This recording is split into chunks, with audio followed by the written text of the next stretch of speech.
Hello there, welcome to Painting with D, and today I'm making a finger surfboard. To start with, I'm going to use this wooden plaque from Michaels.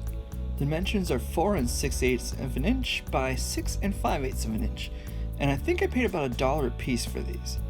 They make a great medium for wood burning designs, painting, or any number of craft ideas. First, we're going to want to cut this in half, long ways, which is great because it means you can easily get 2 boards out of this with very little waste. Next, I'm going to mark the center of this piece and use that as the tip of the nose, just to make sure I keep everything symmetrical when I go to draw the outline of the surfboard. For this part, I'm using a French curve, which, if I'm being totally honest, I'm not even really sure how to use, but I find that it gives me a consistent, symmetrical shape.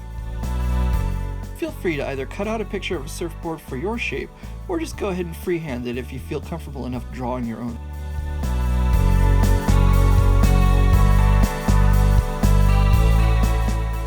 After that, I take a coping saw and begin cutting out the shape. Don't worry if it isn't cut perfectly on the line, as we'll be sanding and shaping the sides to match.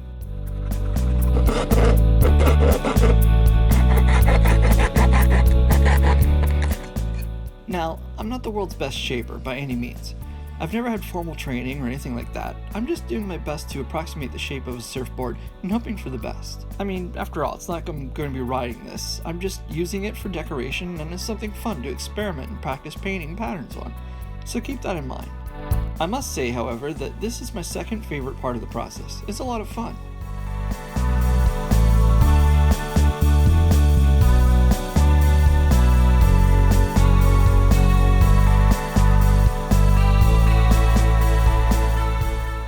And now, onto my very favorite part, painting. I'm starting off with a base coat of this fun magenta color. I like using colors that really catch the eye, and I definitely want to give this board a wild look that can't be missed. One coat will usually do, especially if you want to keep the wood grain showing through. If that's what you prefer, you'll want to water the paint down a little into a wash and moisten the wood so that the pigments can really soak in and stain the grains for a nice highlight. However, for this project, I want a solid color, so I'll be applying a second coat for a smoother, more consistent feel.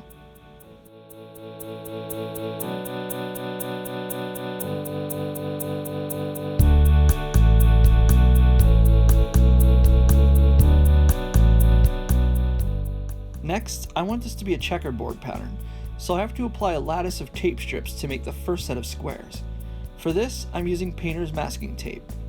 However, since I don't have tape that's thin enough, I had to first cut each strip in half with a razor blade and then cut them in half again. The end result will be a little more of a wild, funky set of lines that give our checkerboard a raw, rough look, rather than a straight-edged, finished look.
Again, paint 2 coats if you feel it necessary, but once the first set of squares is dried, carefully remove the tape to cover up the existing squares and shift the pattern over for the second set.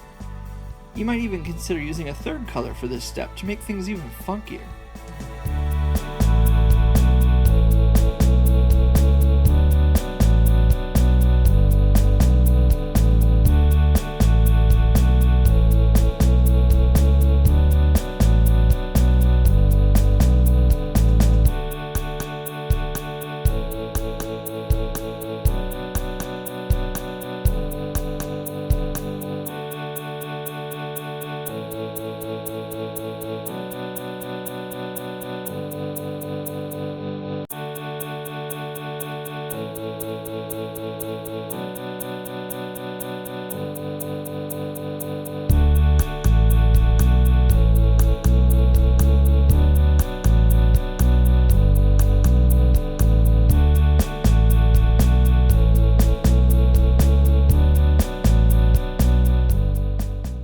long last, it's time to remove the tape completely and see our results.